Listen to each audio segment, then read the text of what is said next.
So I guess let's get started. So my name's Damon Edwards. This talk is called DevOps Kaizen, but it's really about how do you teach an organization to find and fix what's getting in the way, right? So we hear all these high-level, lofty ideas, these DevOps conversations and ideas, but it's like how do you take an organization from where it is today and teach it to get better? How do you improve how an organization works? This is a set of practical steps that we've seen work, and we've kind of collected over the years and put together, and it very closely models what you see coming out of the lean manufacturing space. So, I guess I should plug my my thing in here. While we do that, I'm Damon Edwards. I pretty lucky, at least I think I'm lucky. Those who saw my talk yesterday, I'm gonna get the same introduction. Basically, I get to see inside a lot of companies. Big ones, small ones, low performers, high performers. Gene Kim, the Phoenix Project fame, calls me the accidental analyst. Whether it be through my work in the DevOps community, I was the managing partner of a consulting company called DTO Solutions, did a lot of operational improvement work, a lot of now it's called DevOps consulting for large enterprises. Currently I'm a co-founder of Simplify Ops, the makers of Rundeck, pretty awesome job scheduling and runbook automation tool. And so from this breadth of things, I get to see a whole lot of companies. So the high performers, the low performers, and kind of get to really a sense for what makes the high performers, what makes the low performers the low performers. I also do a podcast with John Willis, who you saw on stage this morning. He'll be keynoting this afternoon. It's an interview format. We try to find all kinds of interesting people from across the spectrum of what's loosely considered DevOps and really, kind of dig in roundtable format and talk to them. We publish on a very irregular schedule. We say quality over quantity, but it's on iTunes. You can subscribe and grab it. And John smiles more than that normally. So, all right. So I was fortunate enough in the last few years to do a lot of work with Gene Kim. You guys read the Phoenix Project or heard of the Phoenix Project? Yeah. Okay.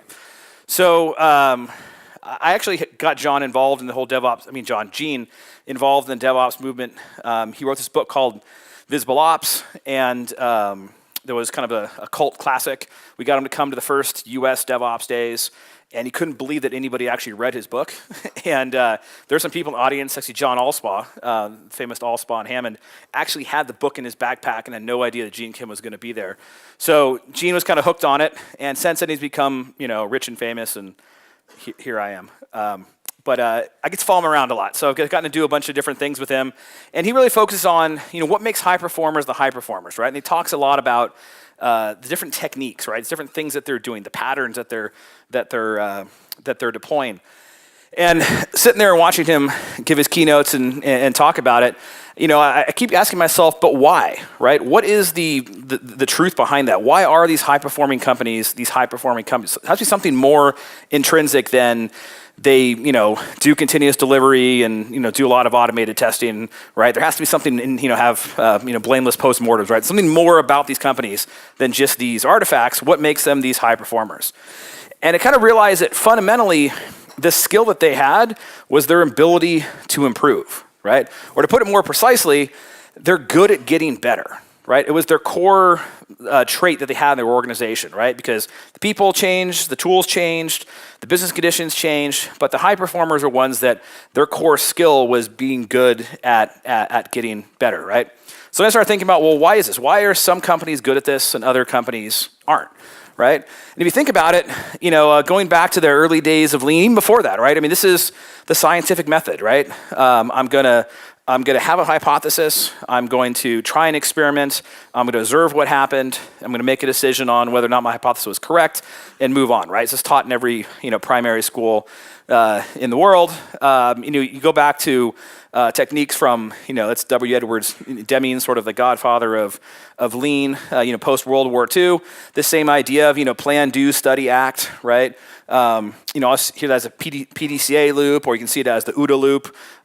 Take your pick, but this idea of how people and organizations, a structured pattern for learning, something that's quite well known, right? But some companies do it, and some companies Don't. And so if you think about why are so many organizations, the pattern for improvement is known, and the desire to improve is there, but why? Why aren't they able to improve?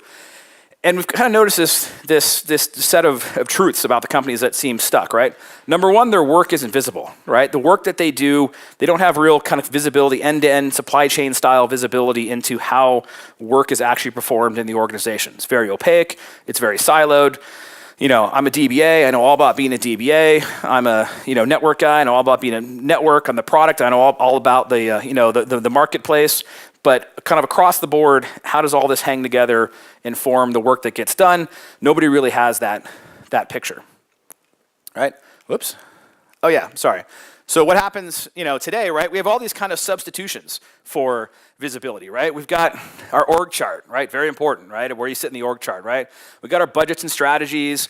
We've got this reference architecture of how stuff's supposed to work, or in theory, if someone asks you, you say, oh yeah, it works like that, right? Plus it looks good on your cube, right? When you print it out and looks really like you're doing something. We got these documented processes that nobody actually reads or follows, but some people, bang on and on about.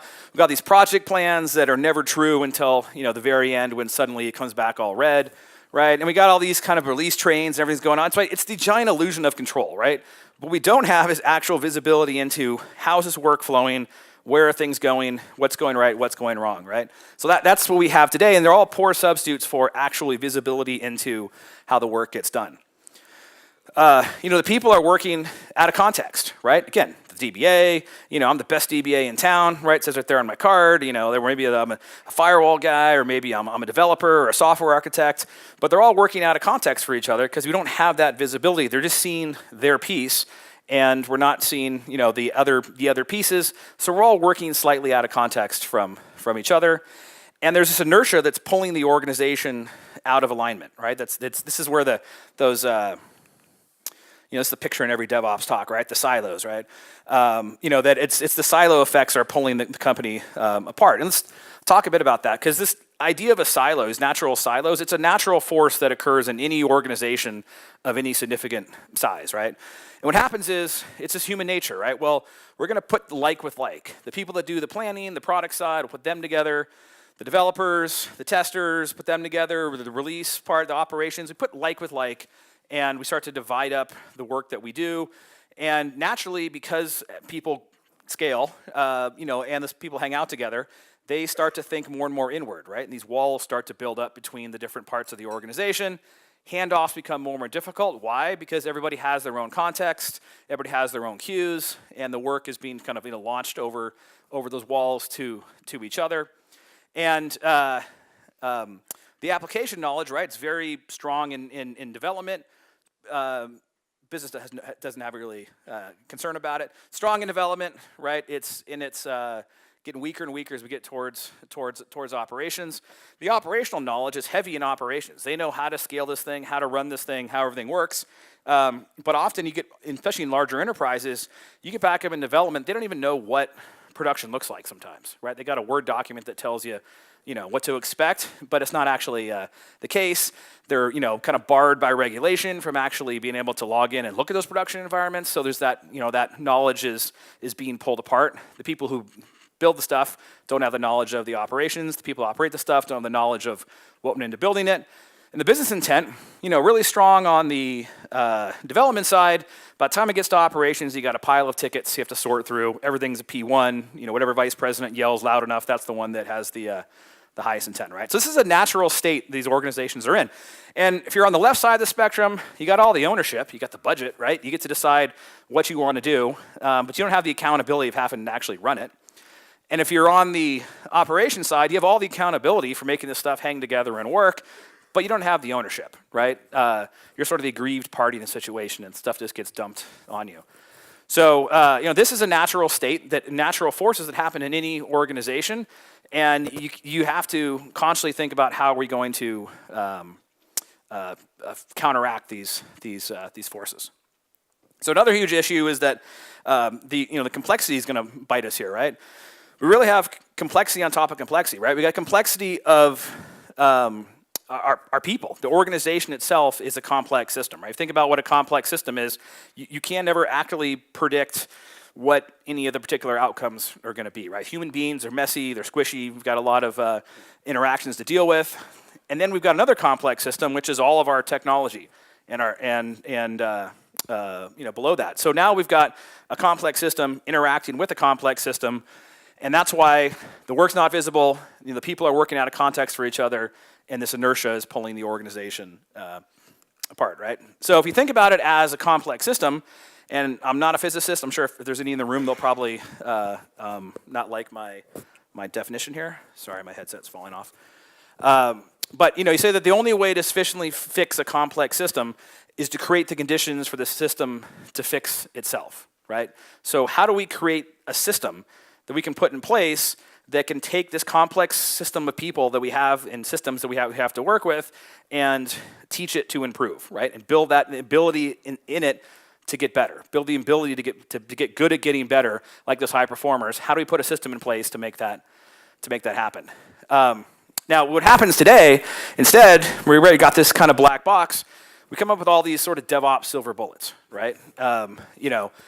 Everybody knows the answer from remember, they're working out of context, they're in their own silos, right? Maybe the finance saying, hey, this is all too costly, we should ship it offshore somewhere, right? The executive committee says, we need better results, right? We're going to reorg until we get it right. There's a change management organizations, we need more discipline. If we just were tighter in our process, if we just had more approvals and you all followed those approvals, we wouldn't have any mistakes, we wouldn't have any problems, right? And then of course, we got engineers, right? What do we say? We need better tools. Docker, right? It's going to solve all of our problems. And the reality is we're all just taking these shots in the dark out of context from each other. And if you think about, how transformation actually works, right? So, well, first let's start with the dream, right? We've got this dream of the Big Bang transformation, right? So in every business plan, we're going to start here, we're going to spend some money and time, and we're going to end up there, and it's going to be great, right? And the reality, this is what happens. This is human nature, right? We start here, right? First of all, we get a little bit better because we just thought about it, right? We weren't paying attention to this thing before. Now we're paying a little bit of attention, so we're getting just the sort of attention bias. We're going to get a little bit better. Then all of a sudden it's like, oh, we aren't good at this. So we're going to start to drop, right? This is when the panic sets in, right? In a lot of organizations, it gets really messy, right? This is the part where we go back to doing things the way we did it before. If we don't, this is the part where a lot of people get fired, right? And then eventually maybe we're going to come out to this other side, right? But the reality is, in a lot of these organizations, what happens is we just sort of abort down here, right? And we go back to our old ways, probably rebuilt our old problems and our new tools, and we declare it done, right? So nobody loses too much face, like, hey, we did it all right. But the reality is we didn't really get anywhere. And it was not only expensive to go through this to get to the same point that we started, but we've actually now fatigued the organization. We get more and more afraid of change because, hey, we did that before and it wasn't good. So now if we do it again, I think that's not gonna go well. So if you try to take this black box and do these silver bullet big bangs, this is what happens with the big chaos, right? And then it's, none of these ideas are gonna solve our problem. On to the next big bullet. So, the strategy for improvement, the successful one we see time and time again, is to say, well, we can't get rid of this curve, right? In fact, I think it's Virginia Satter is her name. This same curve maps to different stages of grief and loss, right? Denial and anger and things like that. So this is sort of a common big pattern that human beings go through. So we can't change that. But we can change is say, well, instead of going through this giant big bang dip that we have to do, what if we reduce this amount of change down to these small little increments, right? Little bite-sized pieces of it to the point where we're going through these dips, but they're not so bad, right? And if we go through them enough, it really from the outside becomes almost imperceptible. We get that line that we wanted, right? So imagine these little loops, these little improvements, and that's how we move forward, right? So you see these companies that are good at getting better, they're really good at continuous improvement. They're good at constantly saying, let's take an idea, let's look at it, let's make a plan, let's try it, let's see where it gets us, and carry on, right? So those OODA loops, the PDCA loops, scientific method, whatever you want to call it, it becomes just a way that they work on this continuous improvement basis, right? So, okay, so if we're going to do this in our organization and we're going to, turn continuous improvement into a system that we're going to go and drive through the organization, what do we need to have, right? We need to have a way to, number one, keep these improvement efforts aligned, right? Because if everybody goes off spinning in their own ways, we aren't going to get that curve that we wanted. We got to scale quickly, right? This idea that, I'm going to go into a big enterprise and we're going to have one little team and they're going to try something new and they're going to show us how great it is and then everyone else is going to learn from it and it's going to kind of grow from there.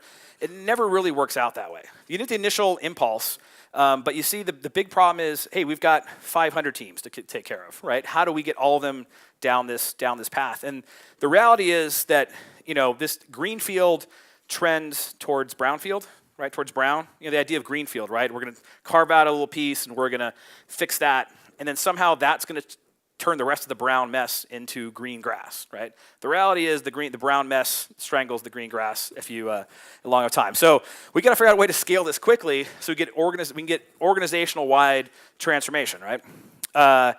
We got to span multiple organizational boundaries, right? And we need to work with substantial numbers of legacy technologies. We have to start with where we are today, and we've got to develop our existing staff en masse. We can't go out and say, Netflix already hired the best, right? Somebody already did that, and they're willing to pay top of market to do it, which means we're never going to be able to compete with those companies anyways, because number one, everybody wants to work there, and number two, they'll pay more than anybody else. So that's off the table. So we're going to have to take the people we have today and uplift our organization in mass.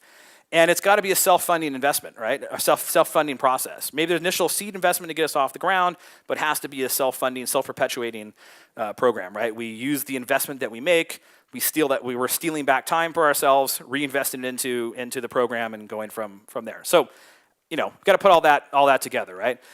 And remember, these are our enemies, right? That the work's not visible, we're working out of context, and this natural inertia is pulling us out of alignment. So let's talk about this DevOps Kaizen idea, right? Kaizen is just a Japanese word for improvement. If there's anybody who's a big lean aficionado in here, there's a lot more to that definition than that, but we'll just go with that, right? It's a word that means improvement. In the modern business context, right? Think of Lean and Six Sigma and all of that, right? They talk about it, Kaizen as it's continuous improvement. It's a systematic, kind of scientific-driven approach, right? Those loops we were talking about, heavy dependence on measurement, on making these small incremental improvements, also large bets along the way. It's a total engagement of the workforce. It can't be something that, hey, here's an improvement team, go and improve something, right? It has to become a way that we work as a company. And we want to value the small changes as much as the large changes, right? That you see in organizations, everybody wants something bigger, right? I mean, I can't tell you how many conversations we'd had with, C-level executives where they're like, we need something bigger, right? We don't want continuous improvement. I want the big thing, right? Give me the big program. Give me the big rollout. Give me the new data center, right? That's what they want. But in the Kaizen mentality, it's the outcome that matters. So we're always looking for what are the little process improvements? What are the human improvements? What are the things we can do that may not seem like big projects, but are going to have an outcome that's going to move us along that path? And in the DevOps context, let's take that same idea and apply it to what we do, right? And say, let's look at a full value stream of work and figure out what are all the ways that we can improve it to get people aligned towards getting good at getting better and improving customer outcomes as we go. So you can think of it as these proven lean techniques applied to this kind of new DevOps context, right? So this is nothing new that we invented. Maybe we injected the DevOps context into it and massaged things a bit, but this kind of, as this Newton quote says, we're really standing on the shoulder of giants here. So, everyone's program looks a little bit different, but if you're going to do this DevOps Kaizen or continuous improvement program, what are the major elements that you see in it, right? So it's kind of these three pieces, right? And I'll talk about each of these in a second. There's the metrics, the key end-to-end service delivery metrics they want to track. Those are informing how you're doing the planning and the retrospectives around finding the things to go and fix. And that produces these different countermeasures or solutions, as well as blockers need to overcome. And we have an oversight group from the leadership side that's steering things, funding things, and making sure that things are staying aligned. So let's talk first about the what are these service delivery metrics, right? Or what are the end-to-end metrics that we really want to care about? So we see in a lot of organizations, they're kind of lacking this end-to-end view. So from the end-to-end life cycle, the point of view that matters to the customer, right, from business goals through to customer outcomes, do we know, number one, lead times? Lead times are very important, right? So there's lead time in terms of just, from when something starts to when it's complete, what is that lead time? But it's also important to track what's the lead time versus the processing time, right? So when you ask somebody, hey, how long would it take you to do X, right?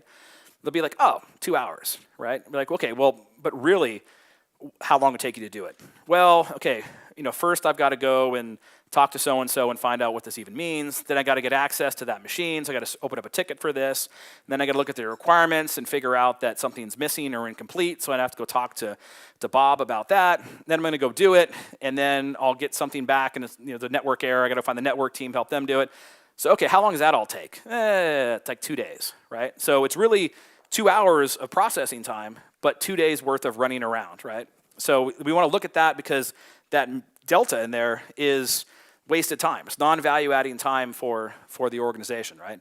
So very important to say, as from both the end-to-end perspective and also from the different kind of elemental processes within this end-to-end process, are we tracking lead times and are we understanding the difference between overall lead time and processing time? And really focusing on not just the total duration, but also predictability, right? Are we under control as an organization? Do we know, are these lead times going to be consistent, or are they kind of all over the map? Mean time to detect and mean time to repair are very much kind of operational things in most companies, right? It's like, that's an ops problem, right? But the reality is it says a lot about how in control we are as an organization, that it has a lot to, what development does can have a huge impact on how quickly can we detect problems, how quickly can we recover from problems, how well are things automated, how configurable is it, how reliable are things. So look at that as an end-to-end organizational metric. And the last one is the notion of quality, right? Especially quality at the source. So one of the things we talk a lot about in looking at this end-to-end life cycle is the notion of scrap, right? So scrap is anytime somebody does something that's not fit for use in the next step in the life cycle. So in the manufacturing world, you can think of a metaphor of like someone working on the bumpers, right? I'm making a bunch of bumpers, right? And then I hand it off to the next person. And they take the bumper, they go to put it on the car, and they realize that the hole is off by, a centimeter or something like that, right? So they have a choice. Either they can, sit there and kind of re-drill it themselves, or they can kind of, jam it on, or they can send it back to me. But whatever it is, that part is scrapped. It's not ready for the next step in the process. We see this a lot with environments, right? You request an environment, you wait for it, and it finally shows up, you log in, it's like, oh, this is all wrong, right? Either you have to go and change it yourself or open up another ticket. That's a notion of scrap, right? It's something that's not fit for the next step in the life cycle. And it could be a major thing like the environment doesn't work. It can also be a very small thing as well. And it's key to also, and what's important about that is that introduces rework back into the process, right? There's work that comes back, has to be redone, and that's some of the most expensive work inside an organization. It often doesn't show up on the project chart, right? All these little kind of backwash or these loops that come back at you. So it's very important to track those and to understand not just from the end-to-end perspective, does this work or not, but also from each steps in the process, kind of what's our scrap rate like, where is rework happening. And the reason why quality at the source is an interesting idea because it's cheapest to solve a problem when you can catch it earliest, right? The further along the problem goes in the life cycle, the more expensive it gets to fix. So we want to know how far away from where that problem was introduced was it caught, right? If somebody checked some code in, ran some automated tests, and found out right then and there that there was a problem, that's the best place to catch it. If you got to wait weeks, days, months, whatever it is down the line, 3 to 4 people, or multiple teams down the line, it's exponentially more expensive to fix, right? So we want to be tracking, where's the scrap happening, especially where's it causing rework, and how far away from the source of the error are we catching it? Either catching it ourselves or catching it because there's a incident. So those are the kind of end-to-end service delivery metrics that this kind of program has to track, because that's what matters as a business, right? It matters how can we all matters to business and the customer perspective. Can we get from business ideas to customer outcome and do the right thing as quickly and effectively as possible? These are the kind of metrics that we see time and time again show you, are we getting better at doing that, at delivering, right? So this is the next part, the big part. which is the idea of the planning and the retrospectives, right? So how do we get that alignment? Remember, we're working out of context. The work's not visible. So how do we build that visibility to keep people aligned, right? So this retrospective idea, it's a way of looking at, how do we look at each of the value streams in our organization, right? So traditionally, we think about our organizations very horizontally, right? That org chart view. We've got our product folks, our development folks, our testing folks, our different, operations teams, very kind of a vertical view of our organization. Looking per value stream is saying there's a point of transaction with the customer, somewhere we make our money, right? Everything that happens before that is the value stream, right? And that's the easiest definition of a value stream.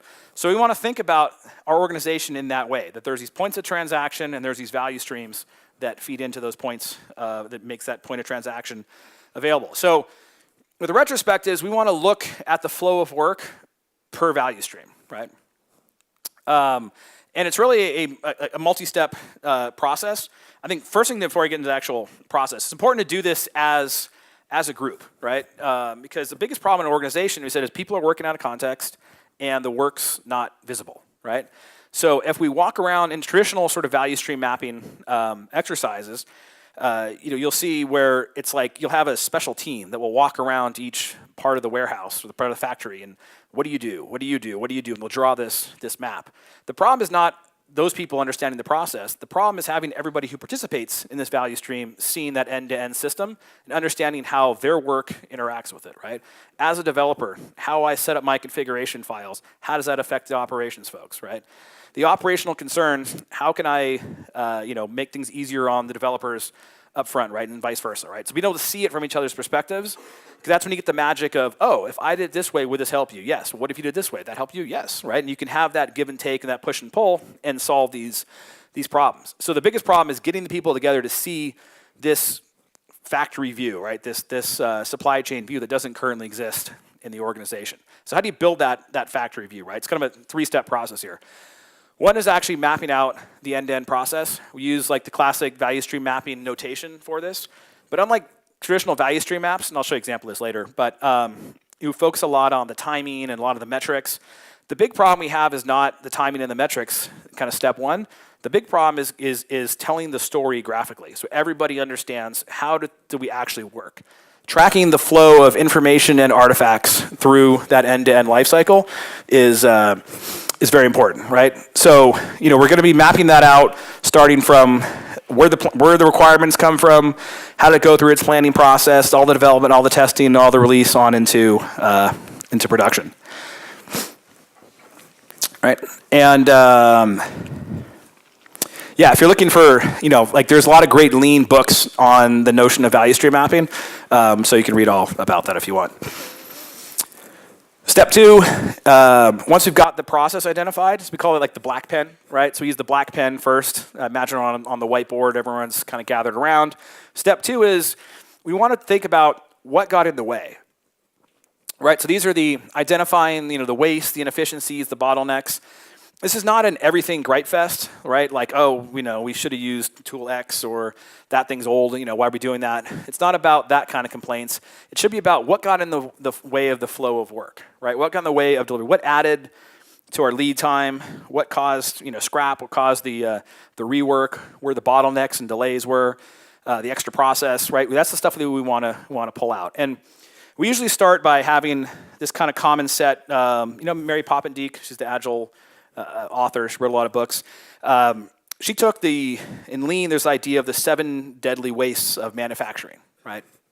And she took them and translated them to the software context, and then we stole them from her and with attribution, and kind of adapted them more to the DevOps context, right? So, partially done work, task switching, waiting, motion and manual work, defects, extra process, extra features. Heroics, right? Heroics meaning like, do I need some special named person who's been here for 10 years, who knows everything about System X to get anything done? It's good that we have that person, but it's bad that the process requires that person to get this thing done, right? I want to use that person's brain for something else other than being the person that has to do everything, right? So, so that step two is we're going to go through and mark up that same process together to talk about, hey, where do we see these patterns, bad patterns happening? Where do we see things getting in the way from the a process perspective? Okay, more of that. So the kind of things we're looking at, right? So like long lead times, these request and approval queues. Where's the work bottom? Large batch sizes, where things, these huge batches of work that get batched up, which causes all kinds of problems. The human-to-human information transfer, right? So any place where human beings have to talk to each other versus having tools or code talk to each other is often a source of issues.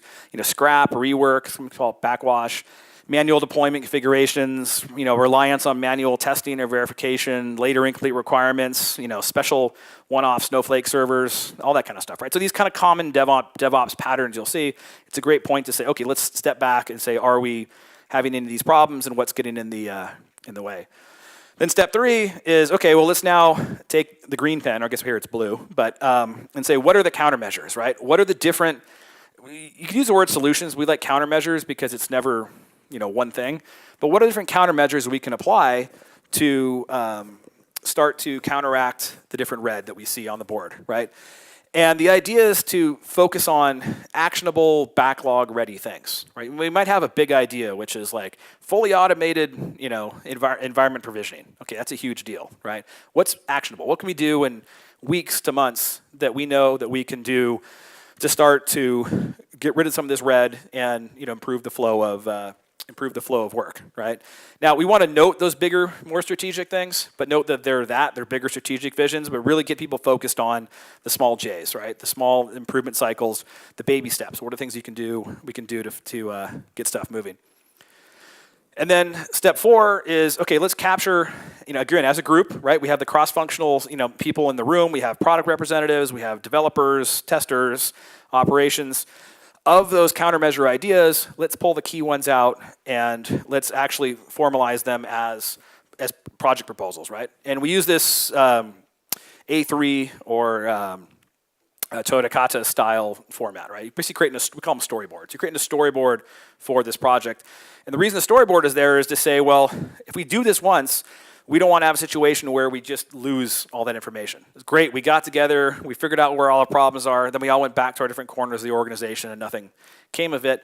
We use it as a way to grab these things, and I'll explain them more in detail later, and say, this is what we want to go work on, and here's why, right? And so, it ends up kind of looking like this, big and messy. This is what it looks like if you kind of transcribe one of them into a digital format. Let's talk about a bit of it here. This is actually, it's a high-level one, but it's a real one from, it's been sanitized or anonymized, I guess you should say, to protect the not-so-innocent. So, in this one, this is the first part talking about, this is a financial services SaaS, and they're talking about the issue of, first of all, their planning process, right? It was average, this particular one was 17 weeks. It's like 4 to 5 months, just from the idea the business wants to do something to where developers can start working, right? So realize that this is a whole lot of wasted time. They had a lot of thrashing going on, a lot of task switching in the organization, asking people for hey, if you're going to do this, how long would it take you? They made these build plans, put everything together. And the reality was they realized after that 4 or 5 months, the developers weren't even looking at those documents anyways because everything had changed. They had gone on to something else.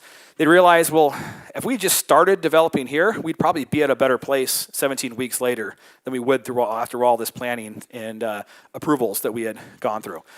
So from that, the ideas that came out is, number one, working in smaller batches, trying to plan out huge amount of work was a major issue, right?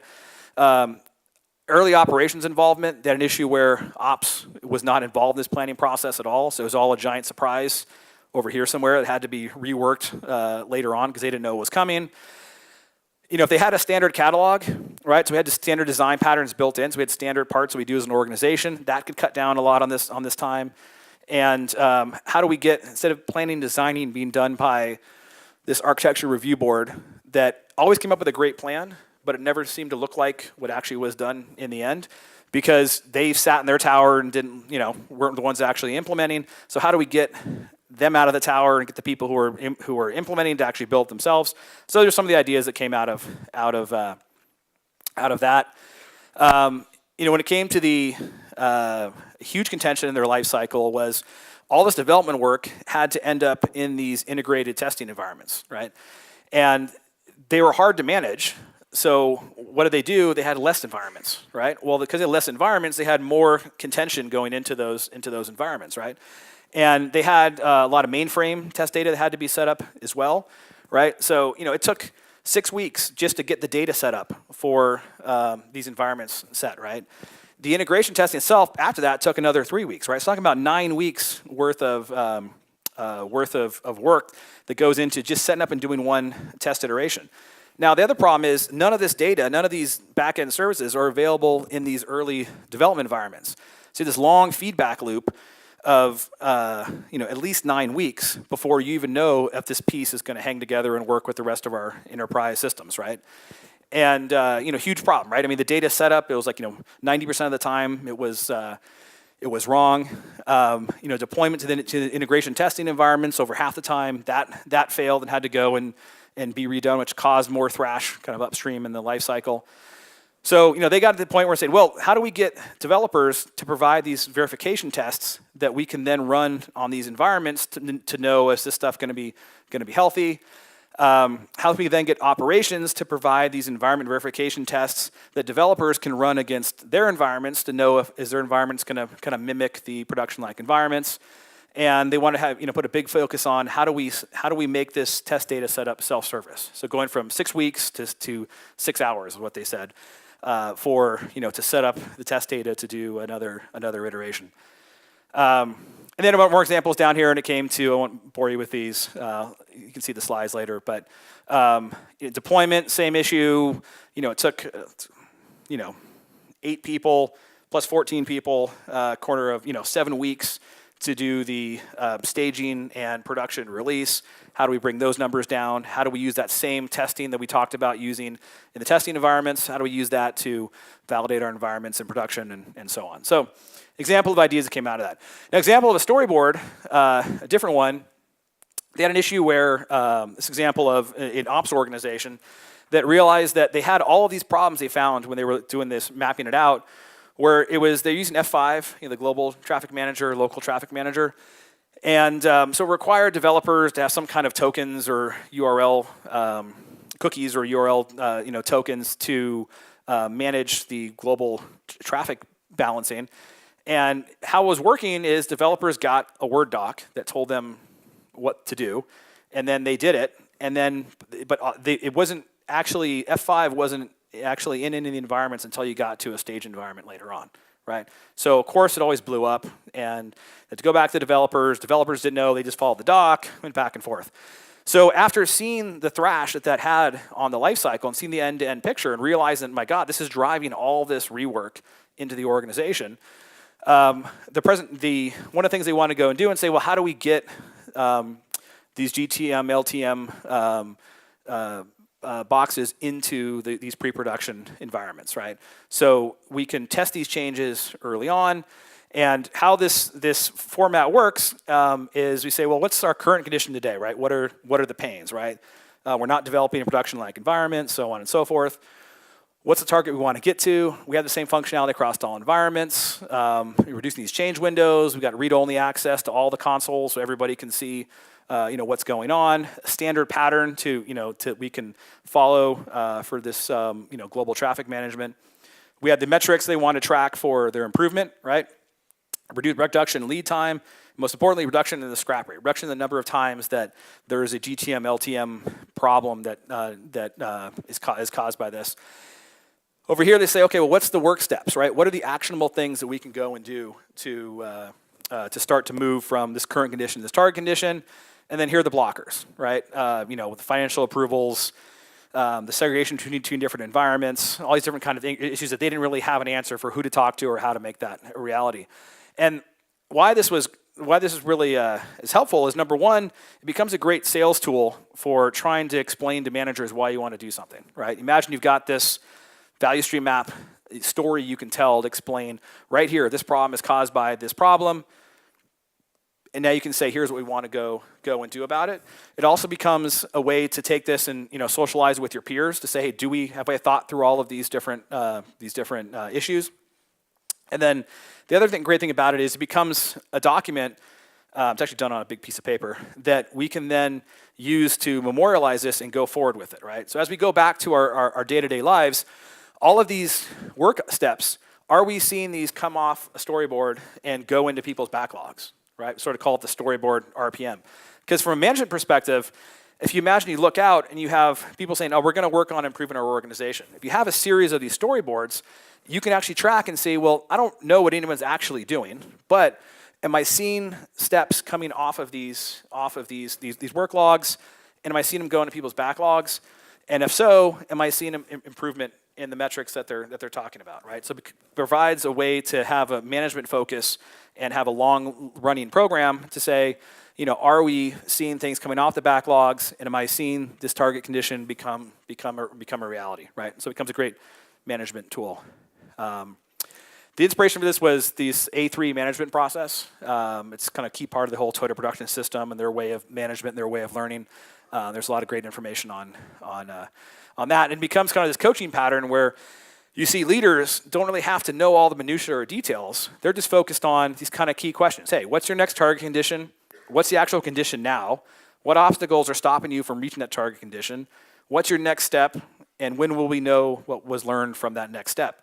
You can use those same 5 questions. Is it 5? 1, 2, 3, 4. Yeah, 5. In any context, and not have to have any deep knowledge in what they're doing to get a sense for, hey, walk me through this. Let me ask these questions, and we'll see, are we going on the right path here? And it becomes a great way you string enough of these things together. You can actually start to look at a transformation plan and a transformation momentum of the organization. And the best part about it is it's driven by the people closest to the work, who know the work the best, and we can always tie it back to that graphical story of our organization and how we're doing, the retrospective view of how things are working, and say, if we work on these things, we're going to solve our bigger problems. This one, don't try to read all of it. You can read it later. But this is actually this retrospective idea is great, not just for delivery, but we've kind of learned it's a great tool just to start from operations to say, let's look at incidents. Look at how to respond to incidents and get that under control. And you see kind of amazing things happen. This was an example of a large healthcare company. They had this issue where people try to log into their accounts, and because of time zone differences, there's a few hours a day where they had maximum peak load, and they would see all kinds of issues and all kinds of errors, and then it would go away because the East Coast would go offline and people would have it. And they kind of went around and around with this and didn't realize that in doing this, they were actually causing a huge spike in the service desk because people were picking up the phone and calling, but all the service desk were accessing the same systems. They were all grinding to a halt as well, right? And then they finally figured out this was a major emergency. They got this war room together. Of course, everybody got together in their, it's not me, right, posture, right? Everybody gets together and says, it's not our fault. And eventually, cycles and cycles and cycles go on. And different people saw different pieces of this, but nobody really saw it until they got together and said, hey, let's do our, my account performance incident. Let's look at this.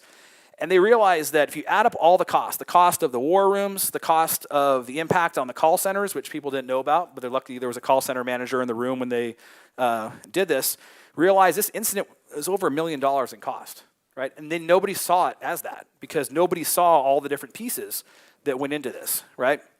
And it turns out what the issue was is there was a stored procedure. It's on here somewhere. I can't remember what the number was. What was it? I think in my sanitizing I took it off. It was something like, it was a million lines of code in one stored procedure, right? They basically wrote their entire business in this one stored procedure. The vendor had never seen that before. There was 400 different, I think 400 different parameters, whatever it was basically this huge block of code every time this thing had to go there, right? And it turns out there was an upgrade in SQL Server that had some statistics thing that was just barfing all over this, right? And it was causing a huge problem. So they realized, well, just turn off, finally the vendor got involved, Microsoft got involved, said just turn off the statistics thing and it'll be fine. But then developers said, oh yeah, problem solved. Ops solved the problem. So we're not going to why are we going to refactor and fix our code? Ops fixed it.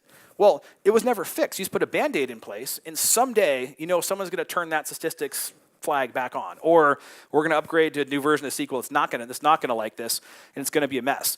So not only do they realize this is $1 million of cost they just can take outside and light on fire, but this was also never fixed. Right? It was just hanging out there. And furthermore, they had a huge cultural problem because developers was like, yeah, it's fixed. What are you talking about? And ops is like, it's not fixed, right? And so it became a huge sort of a flashpoint and kind of to change a lot of things in the organization. So another example, you can use these same techniques. It doesn't have to be just for delivery, but just looking at operational incidents and then thinking outwards from there. It's a very powerful tool. So that's the retrospective technique, really the kind of the linchpin to all of this. Last piece is the oversight, right? Basically, we just need to get leaders together, and not to tell us what to do, but really to do these three things, right? Number one, give us the will to make the change happen, right? Give us sort of the enthusiasm and the funding and the oomph to do it, right? Give us the resources to make change happen, right? So actually the error cover, and what we'll see them do is, if you use the storyboard process, what they'll say is, we're going to dedicate a certain amount of capacity to these storyboards, right? So basically, I want to see a certain percentage of people's backlogs. If you look over any given length of time, like say a month or a quarter or a year, I want to see a certain percentage of people's backlogs be work tasks that came off of one of those storyboards, right? And the number we see people come up with, usually 15, 20%, somewhere around there. I don't know if it's just scientific, or it's groupthink, or just whatever the reason is, or maybe because it's Google once said 20% time is a good thing, but they say they just want to say let's say we're going to protect that amount of capacity in the organization, and that's what we want to see happen. That gives the organization a signal of what they expect to see. Any given day, work on what you have to work on, but over a given period of time, I want to see the organization working on a certain percentage of these things, right? So that's the resources to make the change happen. And then that follow through, right? For example, that last one about, ops obviously saying the problem's not solved, devs saying, oh, we solved the problem, right? And eventually, the higher levels had to get involved and look at that, and they all came to the conclusion of, yeah, this is a huge risk to the company that's going to bite us, it's going to bite us again. Knock it off. We have to find a way to fix this problem. We'll dedicate the resources to do it, and we're going to give you the motivation to happen, right? And this is really kind of all you want them doing, right? We don't want that top-down command and control, big bang, this project's going to fix everything. We want them to, again, build that system, to build the conditions to the organization to get good at getting better. So they can learn about, how to get better.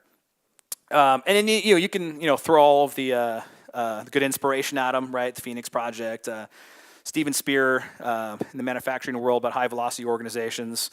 Team of Teams, nothing to do with DevOps or anything. It's actually a book about the U.S. Special Forces and how they basically transform doing essentially what's DevOps. They do stand-ups every day, decentralized control. It's kind of amazing.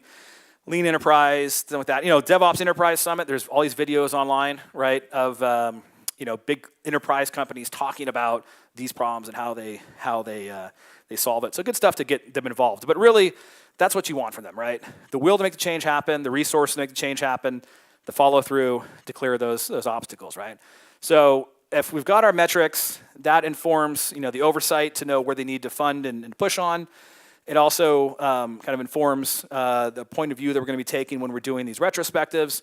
That generates those countermeasures and blockers, which we want to make sure the oversight group is giving us giving us the resources and the time to go and do, and also steering the efforts to make sure that we're staying aligned. So we're bringing the metrics through. And really, it's like, well, do we have to be agile to do this? What if we're not? And the reality is, you can overlay this over any type of process, right? If you're, maybe team A is more of your classic waterfall, right? Big, long-lived projects. You can do these retrospectives at, intervals or major milestones in projects. Then at the same time, you can also work with the newer agile teams, right? Your digital teams to say, hey, well, let's do like a major retrospective at certain key milestones, and then maybe in every sprint review, we'll go back to the board or go back to the same picture, and we'll redraw the things that might have changed or might have gone different, right? So we'll do kind of mini retrospectives at each sprint, but we'll do sort of major retrospectives, kind of at major milestones. So yeah, it doesn't really matter what you're doing. You want it to be a lightweight overlay over to whatever you're doing. Right. Okay. So let's recap. Right. So number one, establish those program elements. Number two, and probably the most important thing, make that work visible. I think this retrospective process is great for doing that. Bake it into your operating model of the organization, right? It has to be, again, it's not a one-time thing. It's not an external consultant thing. It has to be a reflexive way the organization works. Remember, getting good at getting better. And then get people focused on that continuous improvement, right? Every day, are they focused on looking at this picture, figuring out what's getting in the way, and doing something in their day-to-day life to make those things better, right? Are we seeing the stuff come out of these retrospectives into the storyboards, off the storyboards, into people's backlogs, and getting done? Because the key part, I don't want to reiterate this enough, from a management perspective, the only thing you can really be sure of in this context for a company is, are people trying, right? Are we actually trying to get better? And that's that whole idea of are we seeing things coming from the retrospectives into the storyboards, into the backlogs, and being checked off? If we know that's happening, at least we know the organization's trying. Now, if our metrics aren't going in the right direction, then we know we have to change what we're doing. If we aren't seeing that stuff happen, it means we need to probably invest more into this improvement. So it's a key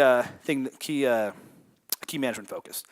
Sort of a tangent there, but yeah. So focus on continuous improvement. That is the critical piece. And that's it. I'm Damon Edwards. Damon at simplifyops.com. If you want to email me, feel free to. I'm on Twitter, Damon Edwards. You can follow me or interact with me there if that's your thing. So I've got a few minutes left. So I don't know if anybody has any questions. Sure.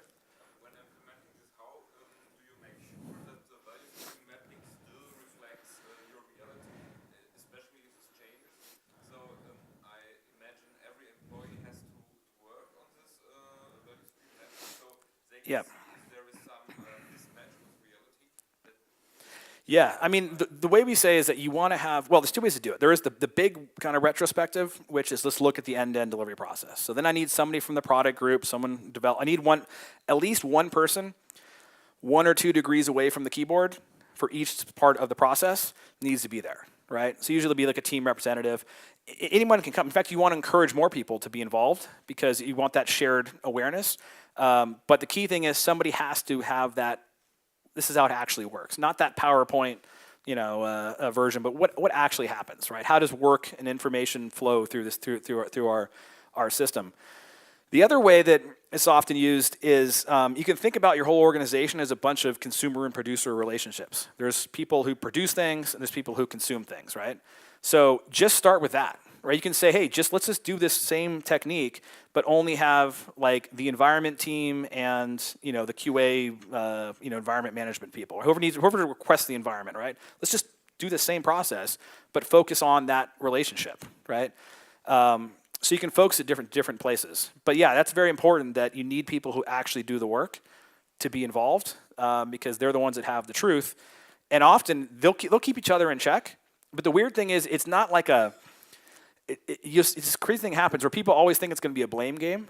And then this weird thing happens where it's like they all bond and the process becomes the enemy. Because when you see it in the full context, like people are just a product of the system that they're in. They're like, why do you keep screwing up, right? And then when I see like all the work that happens around you, I'm like, wow, how do you not screw up more, right? That's terrible, right? How can we fix that together? So it is kind of a cool thing that everybody kind of comes a little bit cagey at first, and then they really kind of open up because everybody wants to do the right thing, and not until they actually see everything hang together do they understand sort of each other's pain. Any other questions back there, I guess? Or?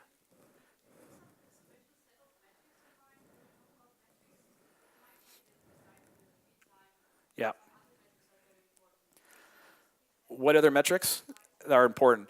Every company is going to come up with their metrics, but I think those are the 4 ones that we see consistently over and over again, right? So lead time, mean time to detect is how good is our monitoring, how good is our understanding of our system to be able to detect problems.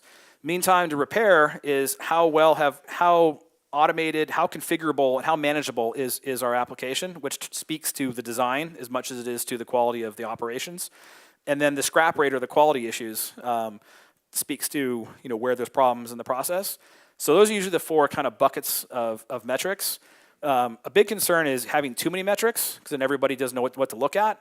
So if you look at those kind of 4 areas, that's a pretty good, we haven't seen yet where those 4 things haven't been a good indicator of the health of both the delivery process as well as the system being delivered. Is the system in control itself? So yeah. Good. And there's somebody on the way back, I guess? You're next.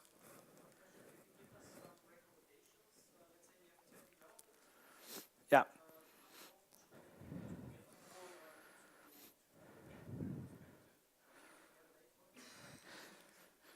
Yeah, I mean geography is obviously an issue, right? So if everyone's distributed, so we'll see situations where maybe they'll bring everyone together for a kickoff to sort of teach them this. But you can do this remotely as well too, right? So you can have kind of a live scribe and do it sort of a WebEx GoToMeeting type thing. It's not as powerful that way. People kind of fall off and do their own thing, right? And some people dominate the conversation. It's better when people are around. So we'll see the pattern is if everyone's in the same place, it's a lot easier. So usually something like, well, at least quarterly maybe, right? It depends on how fast things change in your organization. But if you have major projects, then, and you're still sort of in a waterfall perspective, maybe do it sort of per major delivery.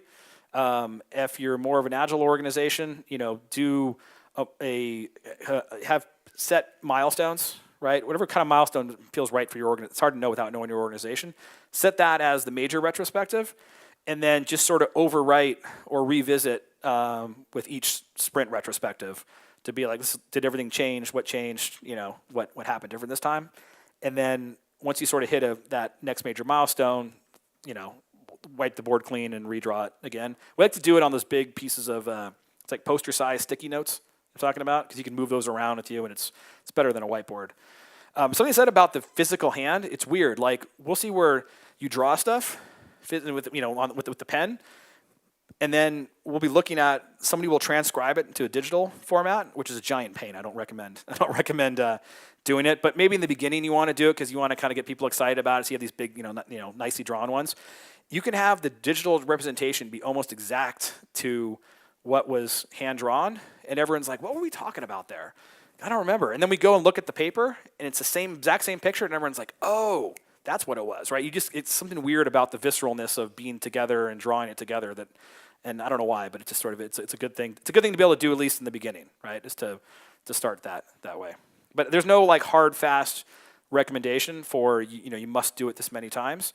It's just do it enough to where you feel like people have that alignment, they have that awareness, right? And that's the key. And it gets to be pretty quick once people are good at it, right? The first couple times you do it's painful because you're pulling information out of people, and But once they start to think in this horizontal way, the information comes quickly, and you can get through this in a matter of hours versus like a day or so, for the first time you're doing it. Sorry, this.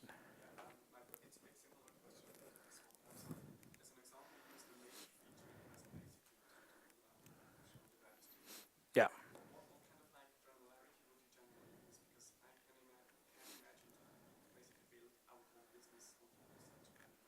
Yeah, I think look at the handoff points, right? So it's like what happens inside the box. Like if it's just these 2 people and they're in this box and they do something, for the big retrospective, like I don't really care about that. I care more about the handoffs between them, the communication patterns between those people. So I didn't say that part, but the key part when we draw on is focus on the flow of work. The people and the tools and the artifacts are context. So a lot of times people draw it from like people to people, but the idea is let's think of the boxes are the process. And then I'm going to draw the people and the tools and the artifacts and the different information patterns around that. Because I really want to focus on the flow of work. The people are a secondary part of that, right? Focus on optimizing the flow of work, and how I'm going to do that. Eventually, I'm going to change, people and tools and when the boxes lie. But you really want to focus on the flow of work. Any other questions?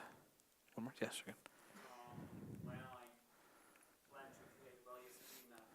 Yeah. Where do I start? Like essentially, do I do a first draft of a value stream map just from my own perspective, and then like invite other team members and have them collaborate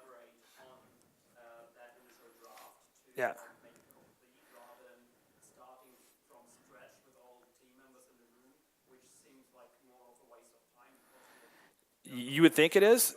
Yeah, and everybody shows up and thinks it is, or like, oh, what am I? This is gonna be a waste of time. And by the end, everyone's like, wow, that was like, I didn't know that's what we did, right? So it's that awareness. You want to do it together. It's building that shared consciousness, that shared awareness is the whole point. So you doing it yourself, and then coming to them later, like, look at my cool picture.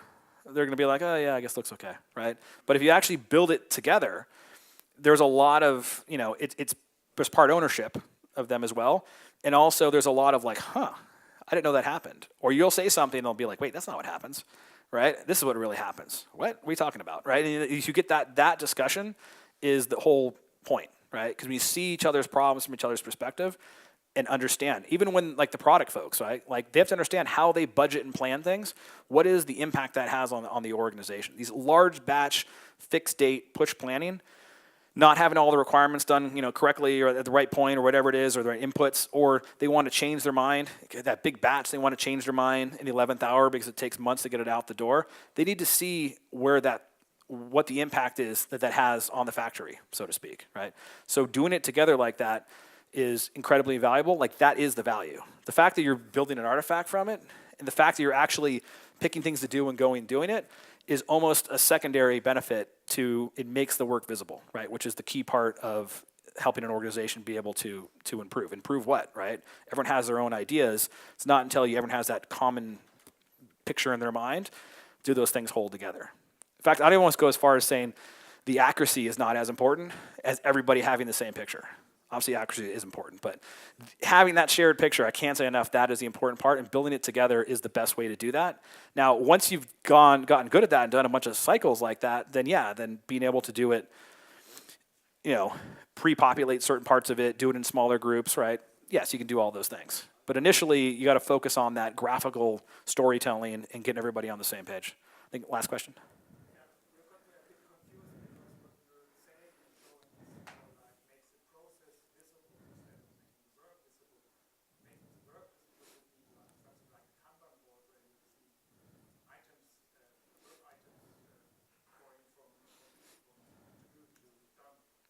Yeah, so you can look at it. Well, it's a retrospective, so you're seeing those items as they happen. So you actually want to see, if you had a Kanban board, you could see the Kanban board almost be like your live. In fact,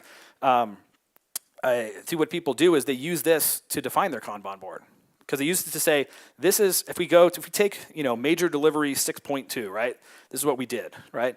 You're telling the story of that work, right? So-and-so, you talked to so-and-so, you got the information, I worked in this repository, I put the files over there. You're seeing all that work actually flow and happen. Just seeing it on the Kanban board, I see a ticket you put on the Kanban board.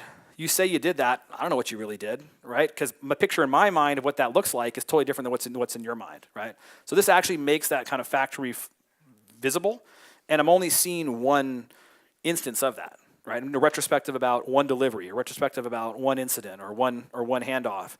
Then the Kanban board is the live sort of tracking of those pieces of work through what I think is the steps of the process, but it's not actually showing me that view of the factory, right? I'm not actually seeing how does all this work hang together. So if I'm going to improve the process, I can't just look at the Kanban board and say, I know what to improve, or we all know what to improve together, because we're just seeing signals, right? We're not actually seeing how those signals play out against each other in that delivery.